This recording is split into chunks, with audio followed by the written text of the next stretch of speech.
Alors, merci beaucoup pour cette invitation. Alors, c'est l'année de la biodiversité, donc on serait en droit de s'attendre à ce qu'on parle beaucoup de biodiversité. On venait d'en discuter avant la conférence et je trouve qu'on n'en parle pas énormément finalement.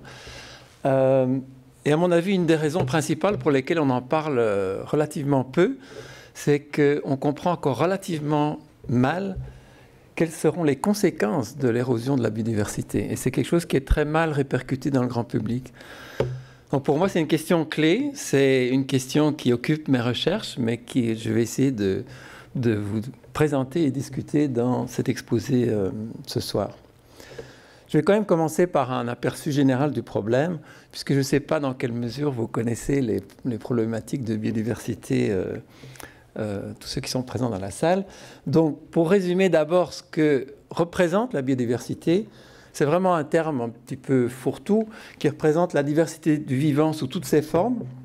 Alors, ces formes sont multiples. C'est d'abord l'ensemble des espèces qui existent sur la planète, il y en a des millions. C'est en général ce qu'on retient quand on parle de biodiversité, un certain nombre d'espèces qui sont menacées.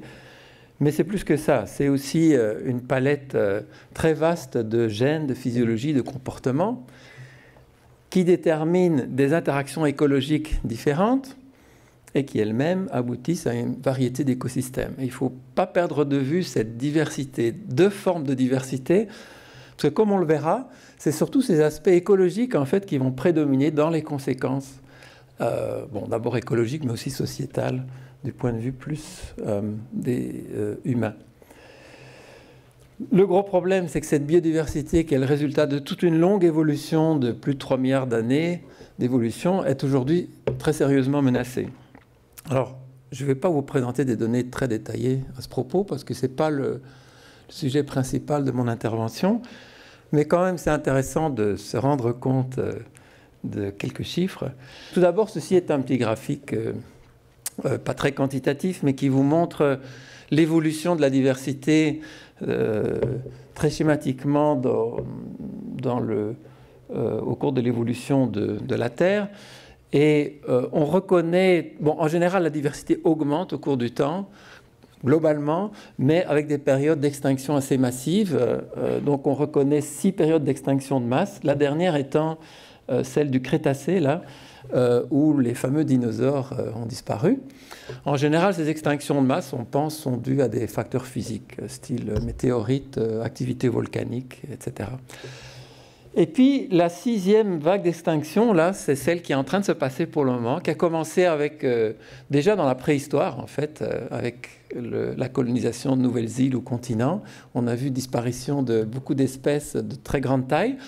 Aujourd'hui, c'est un problème qui se généralise à tout type d'espèces.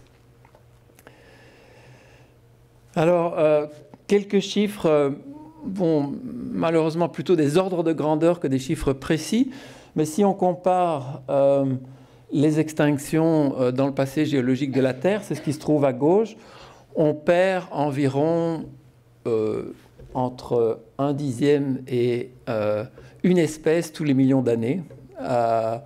On a une probabilité, disons, de perdre une espèce chaque million d'années. Ça veut dire qu'en moyenne, une espèce donnée vit quelques millions d'années. C'est ça l'échelle de temps sur laquelle se mesurent les processus évolutifs. Et puis récemment, donc, dans les quelques derniers siècles, on a en fait augmenté les taux d'extinction d'un facteur environ 100 à 1000, plutôt probablement proche de 100 que de 1000. Mais ce qui est surtout inquiétant, c'est le futur là, qui se trouve à droite, où toutes les projections qu'on peut faire pour le siècle dans lequel on est entré, font état de taux d'extinction qui serait 10 000 fois supérieur au taux du passé. Donc ça veut dire que c'est vraiment quelque chose de très substantiel et qui se compare réellement aux extinctions de masse du passé. Si on voit dans un peu plus de détails, ça c'est à une échelle beaucoup plus courte et c'est des données un peu plus précises là, qui rassemblent des tas de données sur le déclin des populations de vertébrés, que ce soit en milieu terrestre, marin ou aquatique, continental. Donc c'est un indice un peu agrégé. On voit que ce qui est inquiétant, c'est que la tendance se poursuit, c'est-à-dire qu'on voit un déclin. Donc L'indice 100, c'est simplement le niveau 100, là c'est un indice arbitraire, hein. Simplement pour faire des comparaisons, on voit que les populations globalement déclinent et qu'elles déclinent à une vitesse de plus en plus importante malgré tous les efforts de conservation. Parce qu'il faut se rappeler que quand même pendant cette période-là, on a créé de nouvelles réserves naturelles, on a eu des tas d'actions pour la conservation des espèces. Malgré ça, on voit la tendance à la chute très marquée qui continue aujourd'hui. Alors, un des gros problèmes, c'est qu'une extinction de masse est un phénomène irréversible à deux niveaux. D'abord, bon, chaque espèce est un produit historique unique qu'on ne peut pas remplacer. Mais au-delà de ça, quand on a une période d'extinction de masse, comme dans le passé avec la perte des dinosaures, où il y en a eu d'autres, il faut environ 10 à 40 millions d'années pour récupérer le même niveau de diversité qu'avant, avec des espèces nouvelles, bien entendu. Donc 10 à 40 millions d'années, c'est probablement un temps qui nous dépasse complètement. L'humanité aura peut-être disparu d'ici là. Donc à notre échelle de temps, c'est quelque chose qui est totalement irréversible. Alors, les causes de l'érosion de la biodiversité sont connues au moins qualitativement. Elles sont résumées dans ce graphique qui vient d'une évaluation importante de l'état des connaissances qui s'est passé il y a quelques années. On les voit là dans les colonnes, c'est changement d'habitat, c'est essentiellement destruction d'habitat. Bon, alors l'impact de différents facteurs diffère selon les types de milieux, mais je ne vais pas entrer dans les détails là.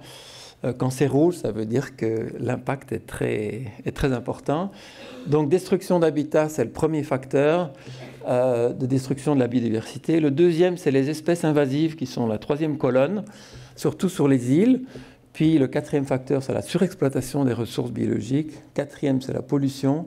Puis le cinquième, c'est celui qui a été mis en deuxième colonne, c'est le changement climatique, qui joue un rôle assez limité jusqu'à présent, mais qui prend de plus en plus d'ampleur et dont on imagine qu'il va créer des extinctions massives dans un futur proche. Alors, contrairement à tous les débats sur les climats, vous savez qu'il y a eu beaucoup de débats sur la cause des changements climatiques, hein, qui continuent encore. En France, par exemple, là, il y a encore des tas de débats à l'Académie française sur le fait de savoir si les changements climatiques sont dus à l'influence humaine ou pas, même si on sait aujourd'hui que l'influence humaine est très réelle.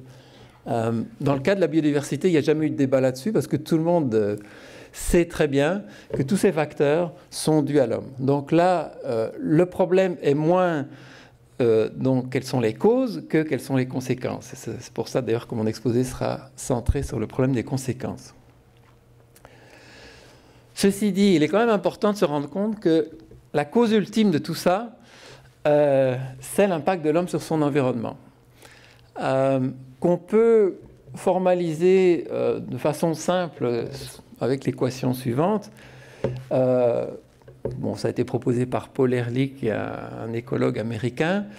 Bon, cette équation a le mérite de mettre l'accent sur les principaux facteurs qui entrent en compte. Alors, on a l'impact I, qui est le produit de trois termes. P, c'est la population humaine.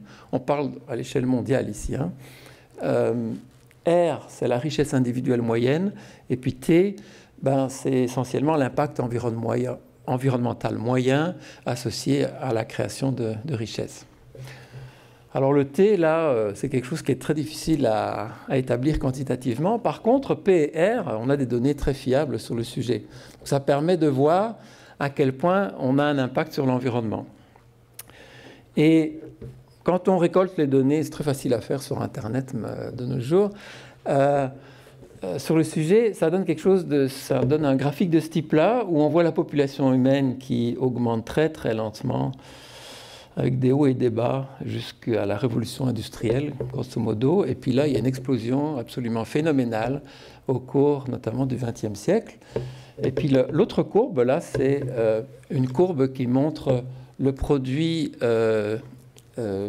mondial brut en dollars fixes, constants. Donc, conclusion de ce petit graphique, c'est qu'en 50 ans seulement, entre 1950 et 2000, la population mondiale s'est accrue d'un facteur 2,4, ce qui est considérable pour une espèce à longue durée de vie comme la nôtre. Dans le même temps, le produit mondial brut a été multiplié par un facteur 7. Ça veut dire, si on fait le rapport entre les deux, la richesse individuelle moyenne s'est accrue d'un facteur 2,8. Donc en fait, la richesse individuelle moyenne a cru plus rapidement que la population humaine. Et comme les deux se multiplient, vous imaginez bien que notre impact sur l'environnement a dû augmenter de façon assez considérable. C'est quasiment inévitable.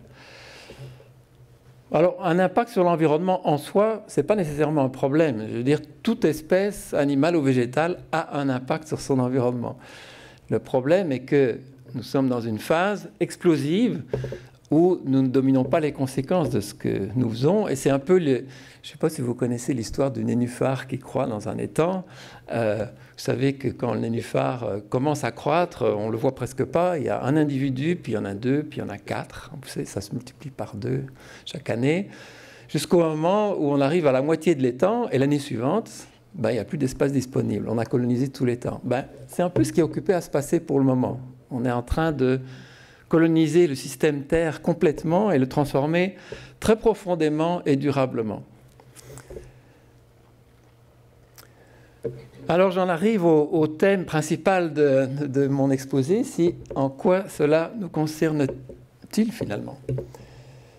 Et j'ai repris à ce propos un petit dessin humoristique qui est paru il y a quelques années dans le Washington Post et que je trouve particulièrement bien fait. Donc on voit l'Américain moyen qui lit le journal dans lequel on dit que le changement climatique va causer des extinctions. On l'a vu d'ailleurs que ce n'est pas le facteur principal, mais c'est un des facteurs et qui se pose la question de combien d'espèces ai-je besoin. Mais il se pose cette question dans un monde où il n'y a plus que 2 espèces sur Terre, Burger et McNugget. Et puis, si vous regardez en bas à droite, là, ça c'est le plus intéressant, McNugget has the flu. C'était le moment où il y avait la grippe aviaire et une des 2 espèces est en train d'avoir des sérieux problèmes. Notez d'ailleurs que la vache aussi, elle en avait. Donc ce qui montre bien en fait le problème auquel on est confronté. Est-ce qu'on doit attendre d'être dans un monde tel que celui-là pour se poser cette question ? Alors, en fait, cette vision du monde n'est pas vraiment correcte parce que l'humanité dépend de la biodiversité de multiples façons et on n'a pas toujours conscience d'ailleurs à quel point on en dépend. Alors, je vais donner quelques exemples. D'abord, une première façon dont on dépend de la biodiversité, c'est parce qu'elle nous fournit toute une série de biens et de services qui ont une valeur d'usage direct, comme sous forme de nourriture, de bois, d'activités, de loisirs, etc. Et puis je vais prendre l'exemple des produits pharmaceutiques parce que je trouve que c'est un exemple intéressant parce qu'il est parlant. Donc, je ne sais pas si vous savez combien d'espèces sont utilisées pour la médecine aujourd'hui. Je vais parler uniquement du nombre d'espèces de plantes. Bien, en fait, on s'imagine que tout passe par les médicaments qu'on achète à la pharmacie, mais en réalité, à l'échelle mondiale, ce n'est pas du tout le cas. On utilise à peu près 25 000 espèces de plantes à des fins médicinales. Et il faut savoir que dans beaucoup de pays, c'est la seule façon de se guérir. On a également identifié plus de 30 000 produits naturels bioactifs, donc c'est-à-dire utiles dans la fabrication de médicaments, qui proviennent soit de bactéries, de champignons, de plantes ou d'animaux. Donc ça fait beaucoup de produits répertoriés. Puis quand on regarde vers l'avenir, en fait, on se rend compte que parmi les nouveaux médicaments, notamment les les médicaments contre le cancer ou les anti-infectieux, c'est à peu près 3/4 de ces médicaments qui proviennent de produits naturels, c'est-à-dire que malgré tout l'investissement dans les produits de synthèse, on n'est pas capable de concurrencer la nature sur ce plan. Donc c'est une source d'innovation en fait qu'on sous-estime très largement. Deuxième type de raison pour laquelle on dépend de la biodiversité, et là c'est difficile à quantifier, mais à mon avis c'est très important, c'est que la biodiversité est une sorte de patrimoine naturel au même titre que notre patrimoine artistique, qui est source de valeurs de divers types, esthétiques, éthiques, spirituelles, éducatives. C'est difficile de quantifier ça, mais je pense qu'on en prend conscience de plus en plus au fur et à mesure que malheureusement on élimine la biodiversité. Alors c'est un peu dommage qu'on doive attendre de la détruire pour s'en apercevoir. Et puis enfin, la biodiversité soutient ce qu'on a appelé des services écologiques ou services écosystémiques. J'aime pas beaucoup ce terme en français. Donc en fait, ce sont des processus naturels dans les écosystèmes qui nous servent indirectement en fait, mais d'une façon qui est en général invisible et ignorée. Alors on parle là de tous les processus qui se déroulent normalement dans les écosystèmes, comme la productivité, la stabilité de ces systèmes, la fertilité des sols, la régulation du climat, la qualité des eaux. Tout ça se passe naturellement et on a l'impression que ça se passera toujours naturellement. Mais le problème, c'est que ce n'est pas vrai. Ça ne se passe pas automatiquement. Il faut de la biodiversité pour faire ça. Alors la grosse question, c'est une des questions auxquelles je me suis intéressé dans mes recherches personnellement, puis avec beaucoup d'autres personnes, c'est précisément de savoir dans quelle mesure la biodiversité est nécessaire pour soutenir, pour maintenir ces services. En fait, pour répondre à cette question, on s'est lancé dans des expériences à grande échelle. Alors, je vous montre quelques exemples. Ça, c'est une expérience qui est réalisée à Cedar Creek, dans le Minnesota.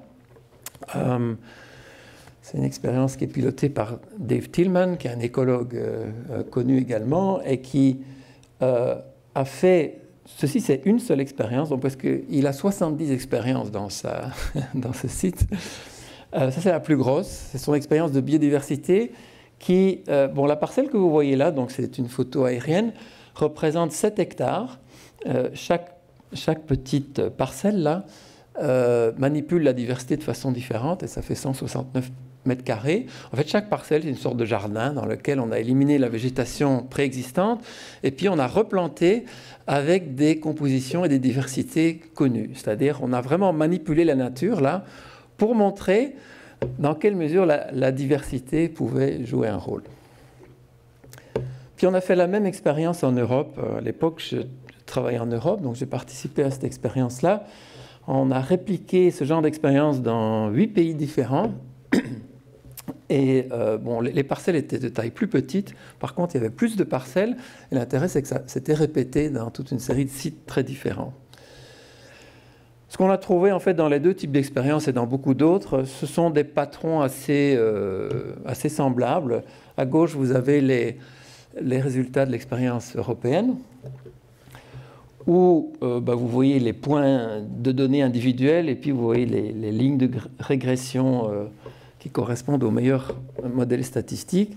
C'est-à-dire qu'on voit qu'en moyenne, il y a un effet très hautement significatif du nombre d'espèces de plantes. Donc sur l'axe en bas, là, c'est le nombre d'espèces de plantes.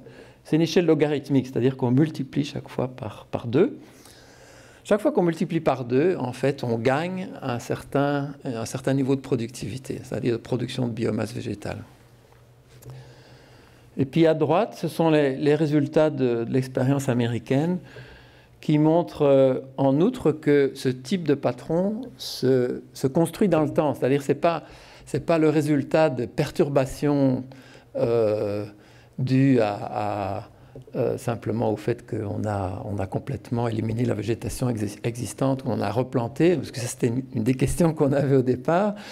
Ce n'est pas dû aux perturbations initiales, c'est vraiment quelque chose qui, au contraire, ne cesse de se renforcer et qui, d'ailleurs, ne cesse de se renforcer depuis, parce qu'on a les données maintenant pour 12 ans. Donc, on sait que ça continue à augmenter.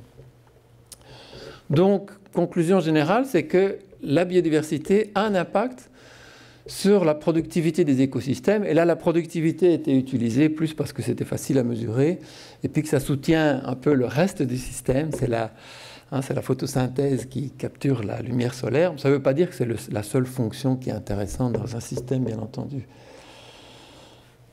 Alors, oui, petit commentaire peut-être qui nous a amené pas mal de débats, c'est que ce type de résultat, évidemment, a choqué pas mal les agronomes, parce que vous savez que toute l'agronomie moderne, en fait, est basée sur l'idée que, au contraire, il faut éliminer la diversité. la tendance actuelle, c'est de sélectionner la meilleure variété, de balancer le plus de fertilisants et autres pesticides, etc., pour assurer la productivité de cette variété-là. Donc on met tout en place pour avoir un système le moins diversifié possible et le plus productif possible. Et ça marche.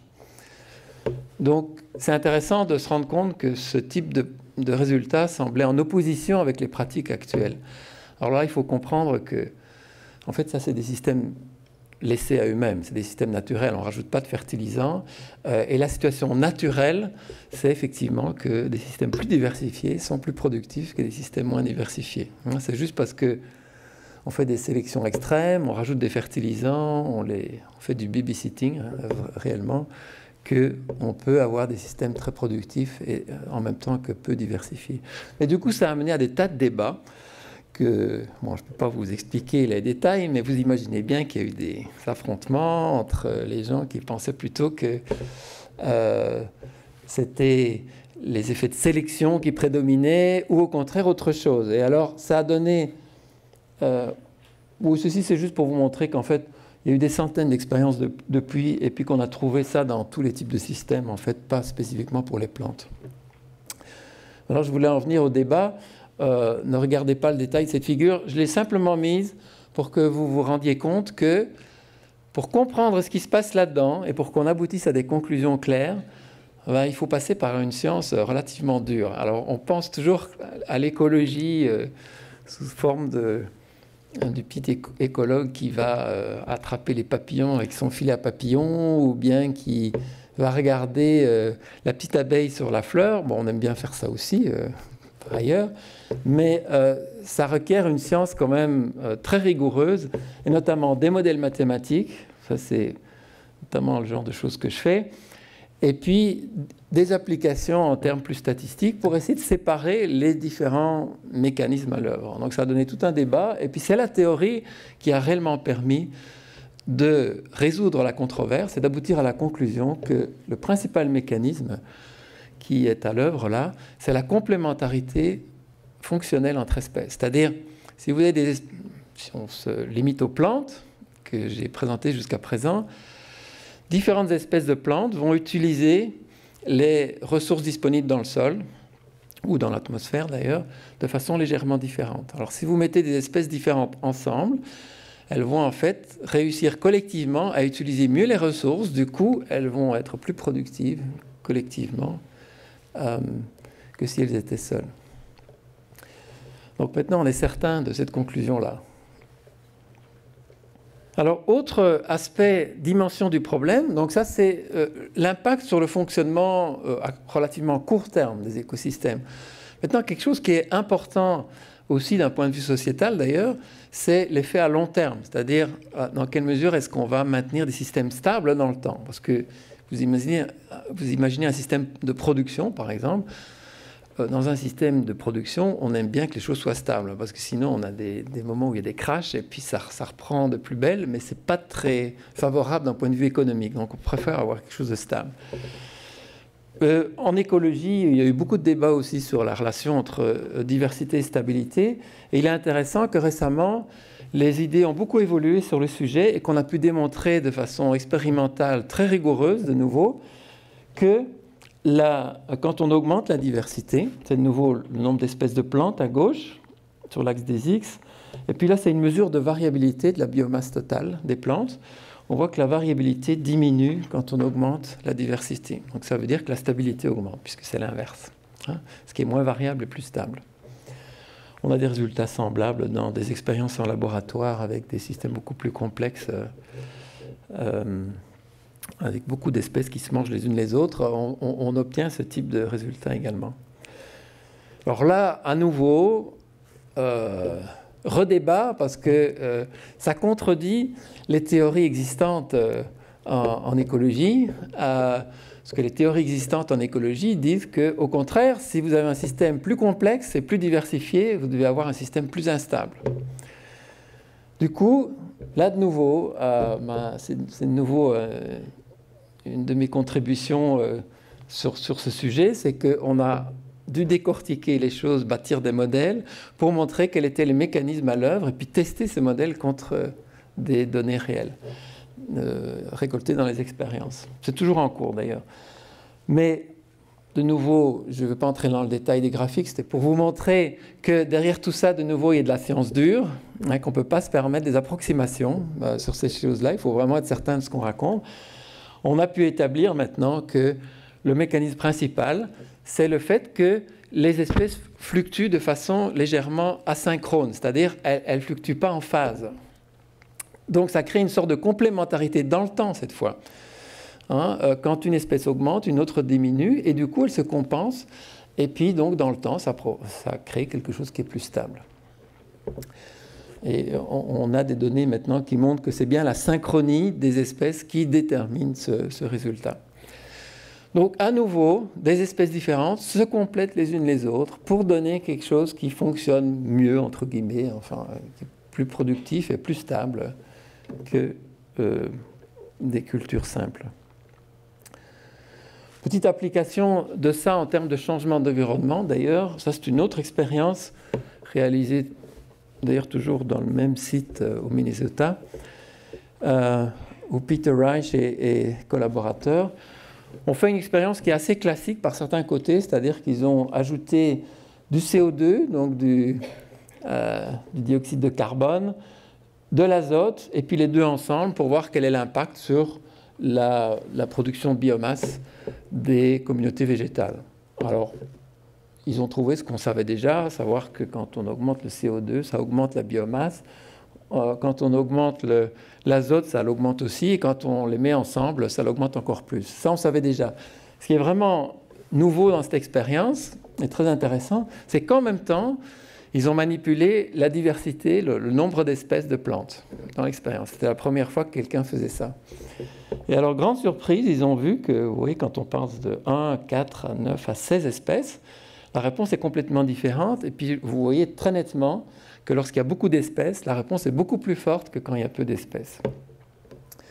Alors là, de nouveau, l'explication est relativement simple, c'est que quand vous avez beaucoup d'espèces, vous avez plus de chances de trouver une espèce qui va réagir favorablement aux nouvelles conditions de l'environnement.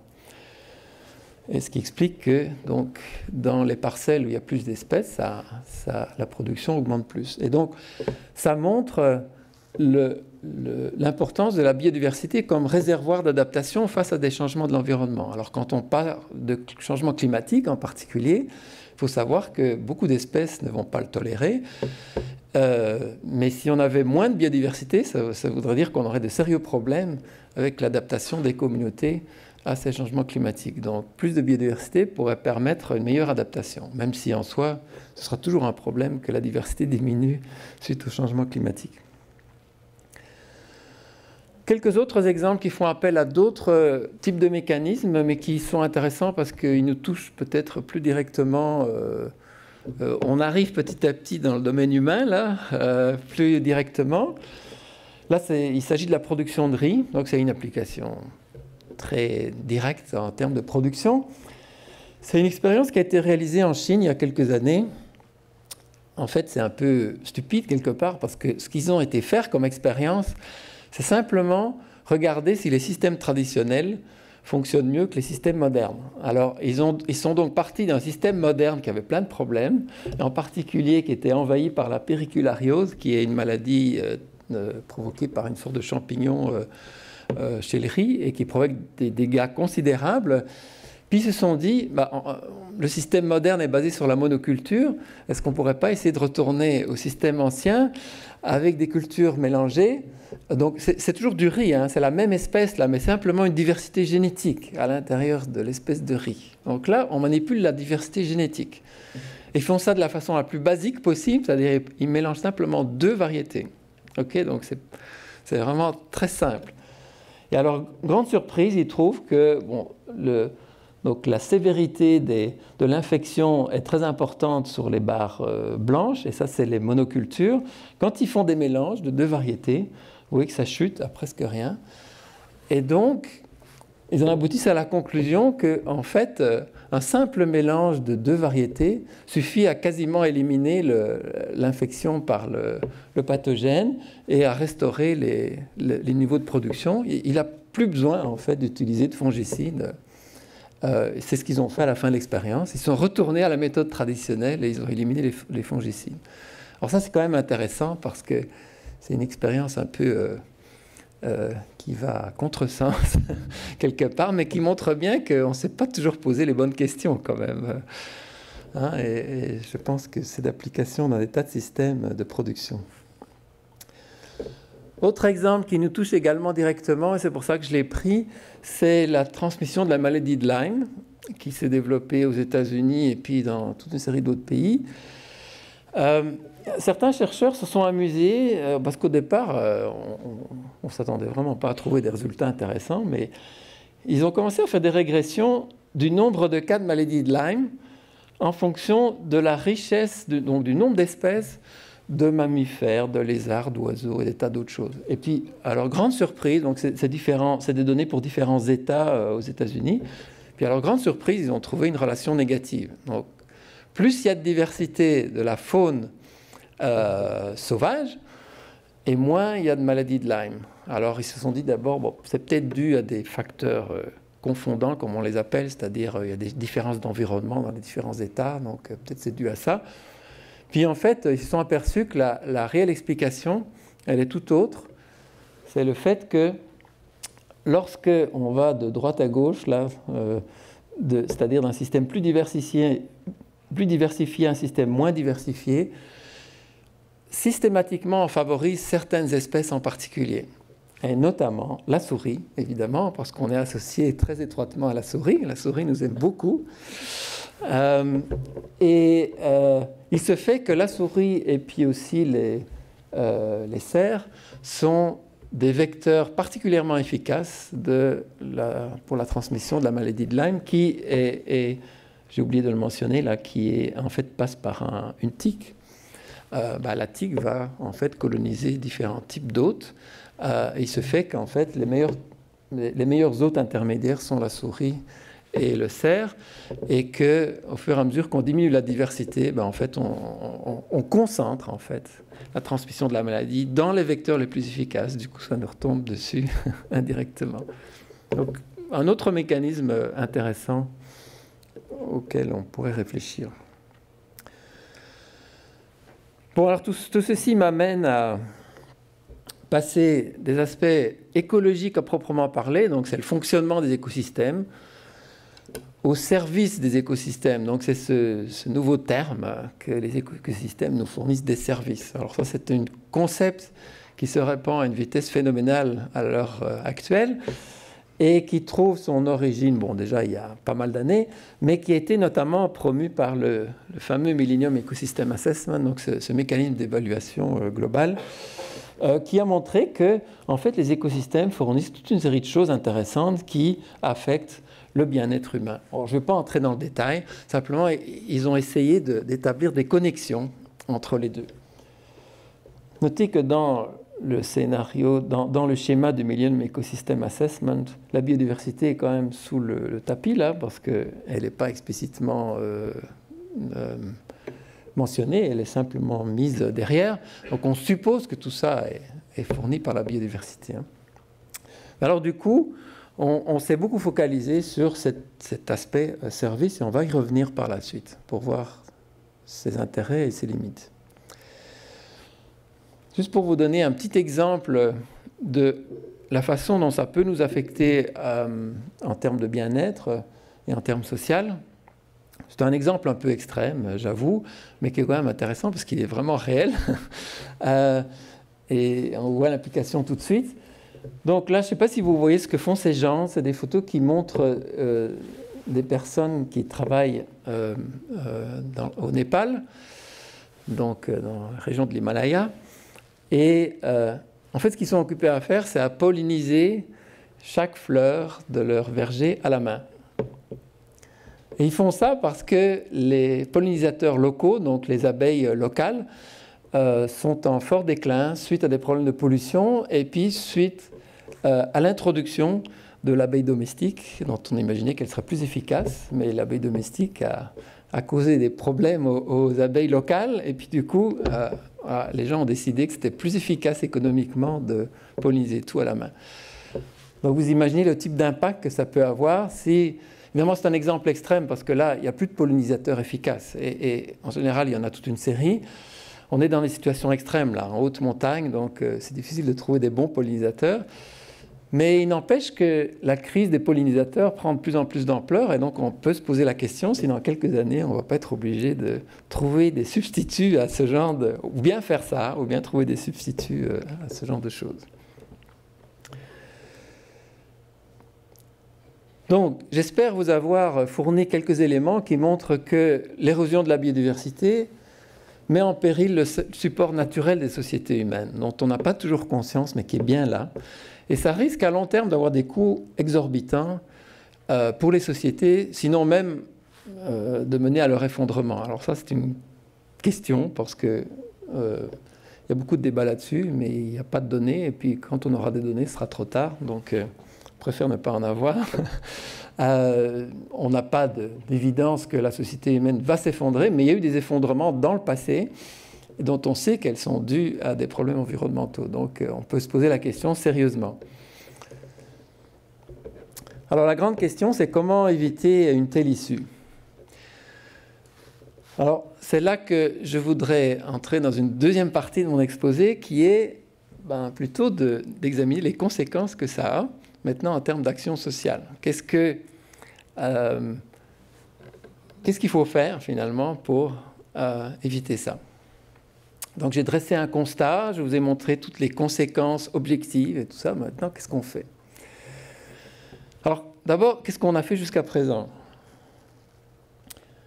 La première chose qu'on a faite, c'est créer des aires protégées. Vous connaissez tous les politiques de réserves naturelles et autres types d'aires protégées, et tout ce qui concerne les politiques de conservation des espèces en général. C'est important de se rendre compte que le mouvement récent de conservation, le mouvement actuel de conservation est récent, mais par contre, la pratique des aires protégées, c'est quelque chose qui existe depuis très très longtemps, et on a tendance à l'ignorer. Je donne deux exemples ici. On a retrouvé les traces d'aires marines protégées, qui existent toujours aujourd'hui d'ailleurs, qui ont été établies par les communautés locales du Pacifique depuis des millénaires et qui sont toujours là pour éviter la surexploitation des stocks de poissons. Donc ils se sont aperçus que déjà eux, ils avaient un impact fort sur les stocks de poissons. Donc ils mettaient en réserve toute une partie du territoire marin pour préserver les stocks de poissons. On a aussi le système traditionnel des IMA en Afrique du Nord, où c'est le même principe, mais là c'est pour le pâturage. Donc on met de côté en fait une série de zones libres de toute exploitation. Puis finalement, le mouvement moderne des aires protégées est né avec le parc de Yellowstone, là aux États-Unis, relativement récemment, donc en 1872. Puis depuis lors, il s'est propagé assez rapidement, de telle sorte qu'aujourd'hui, on a plus de 100 000 sites dans le monde qui sont reconnus comme protégés, ce qui couvre presque 13% de la surface terrestre émergée. Donc ça pourrait sembler très bien. En fait, si on creuse un petit peu, on se rend compte que ce n'est pas aussi bien que ça. D'abord, si on calcule non pas tous les sites ensemble, mais les sites qui sont spécifiquement consacrés à la protection de la biodiversité, parce que vous savez qu'il y a beaucoup de sites qui sont là pour des tas de raisons esthétiques ou autres, mais ou simplement parce que le territoire n'est pas exploitable. Mais il y en a relativement peu qui sont mis en place pour protéger la biodiversité. Et ça représente que 5% de la surface terrestre. Puis la plupart d'entre elles sont très petites. C'est un graphique qui reprend, c'est un histogramme de fréquence qui vous montre que la taille de ces aires protégées, il y en a quelques-unes qui sont très grandes, mais la plupart sont très très petites. Or, vous savez que les grands animaux ne peuvent pas survivre dans des réserves de petite taille, donc ça veut dire que, de nouveau, ce sont les grandes espèces qui souffrent le plus. Donc on est loin d'avoir résolu le problème. D'ailleurs, de nouveau, le Millennium Ecosystem Assessment concluait que le réseau actuel de réserves, d'aires protégées, était tout à fait insuffisant pour protéger la biodiversité, pour toute une série de raisons qui tiennent à la fois d'une mauvaise gestion, puis à la fois d'une mauvaise localisation, d'une couverture insuffisante, etc. Donc il y a toute une série de facteurs qui, combinés, font que la biodiversité est mal protégée aujourd'hui. Un petit graphique pris dans une revue scientifique pour vous montrer ça quantitativement. Ici, ça vous compare à droite le pourcentage d'un type d'écosystème à l'échelle mondiale, appelé biome. C'est des grands types d'écosystèmes qui est protégé, qui ont été protégés au cours des dernières décennies par rapport à la quantité de ces écosystèmes qui étaient au contraire détruits, c'est-à-dire convertis en agriculture ou autre chose, en zone urbaine.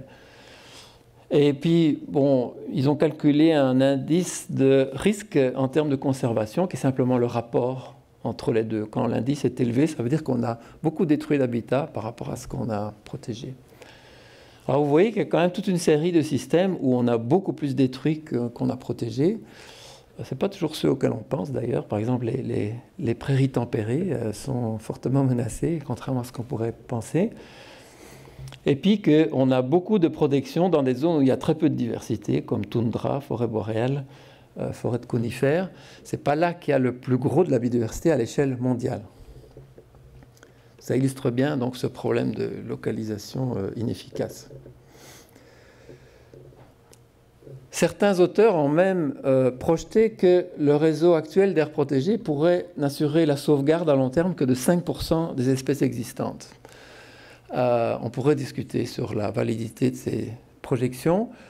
Elles ne me paraissent pas complètement déraisonnables. Personnellement, on pourrait peut-être multiplier par 4 pour être bien content. Ça ferait toujours que 20% des espèces existantes.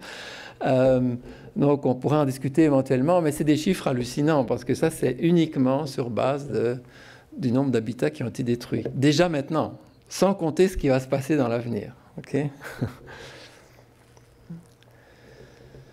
Donc, en conclusion, je dirais que les aires protégées et toutes les politiques de conservation en général sont vraiment essentielles, parce que s'il n'y avait pas ça, ce serait bien pire. Hein. Ça, je peux vous certifier que, heureusement qu'il y a ça.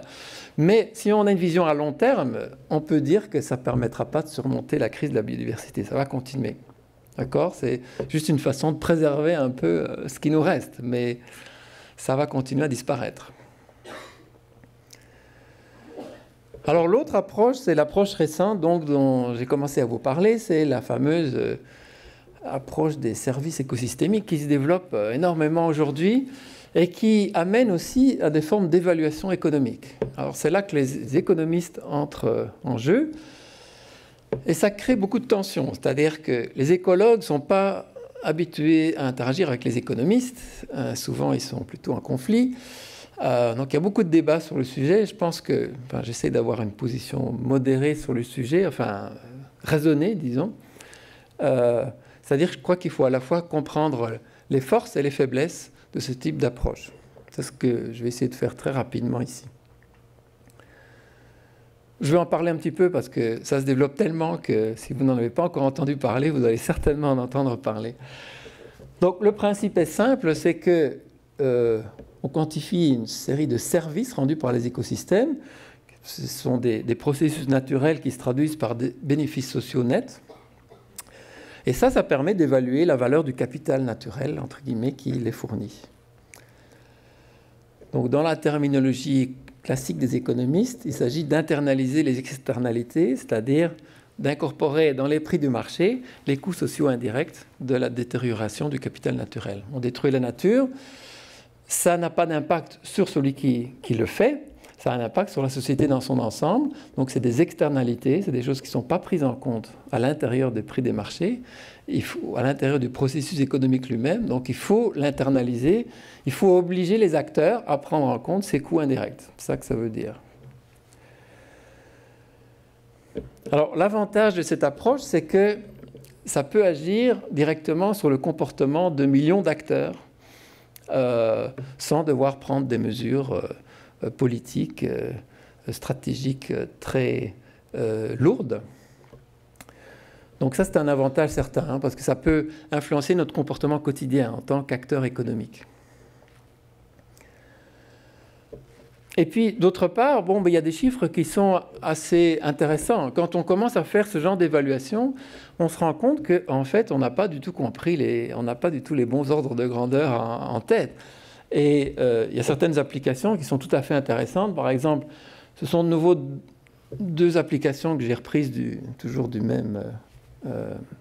la même évaluation des écosystèmes, où une série d'économistes et des écologistes se sont mis ensemble pour quantifier la valeur en termes économiques de l'exploitation, disons qu'on peut quantifier sur le marché. Ça, c'est la colonne de gauche, et c'est essentiellement, donc, pardon, ici, ce sont essentiellement des forêts, l'exploitation des forêts dans toute une série de pays, plutôt dans la zone méditerranéenne. Donc, à gauche, c'est ce qui est reconnu traditionnellement par les marchés, c'est-à-dire essentiellement le bois comme matériau et comme aussi matériau utilisé pour le feu. Et puis par ailleurs, à droite, c'est la colonne de ce qui n'est pas comptabilisé en général, c'est tous les effets indirects. Et ça concerne notamment la séquestration de carbone, la protection des bassins versants, les produits qui ne sont pas reconnus sur le marché, etc., etc. Et on voit qu'en fait, très souvent, la valeur non reconnue sur le marché est supérieure à celle qui est reconnue sur le marché. Et donc ça montre bien que en ne voyant que le prix sur le marché, on oublie en fait toutes les conséquences indirectes de ce qu'on fait. Et ça, c'est quand même très intéressant de procéder à ce genre de comparaison. Ça fait réfléchir les acteurs économiques. Autre comparaison tout à fait intéressante, c'est d'évaluer quelle est la valeur réelle en termes de services écologiques rendus par un paysage naturel, et puis de voir quelle est sa valeur effective sur le marché une fois qu'il a été transformé par l'homme. Par exemple, la colonne de gauche, là, compare une zone humide typique au Canada, et puis la colonne de droite juste à côté, ça représente en fait le rendement d'une ferme, d'une agriculture intensive qui remplace cette zone humide. Et on voit que, en termes strictement économique, pour l'agent économique qui a réalisé la chose, évidemment, il y a un grand intérêt à faire ça parce qu'il reçoit les espèces sonnantes et trébuchantes sur le marché. Par contre, en termes d'effet indirect, en fait, la valeur est beaucoup plus importante dans le milieu d'origine que par tous les services rendus indirectement, que donc les bénéfices qui reviennent à l'acteur économique lui-même. Donc le problème est que c'est uniquement la colonne de droite là, qui est reconnue sur le marché, et celle de gauche, il n'y a personne qui la prend en compte. Donc ce genre de comparaison, c'est quand même intéressant. Puis il y a la même chose pour l'aquaculture en Asie, etc. On peut faire une série de comparaisons comme ça, et on voit presque systématiquement, c'est le système naturel qui en fait produit le plus de services nets que le système transformé. Donc on peut se poser des questions quand même de ce qu'on est en train de faire. On est en train de transformer le monde, mais est-ce qu'on sait vraiment ce qu'on fait? Est-ce qu'on se rend vraiment compte des bénéfices et des coûts que ça représente? Donc à ce niveau-là, je pense que cette approche est très intéressante. Par contre, cette approche a des limites également.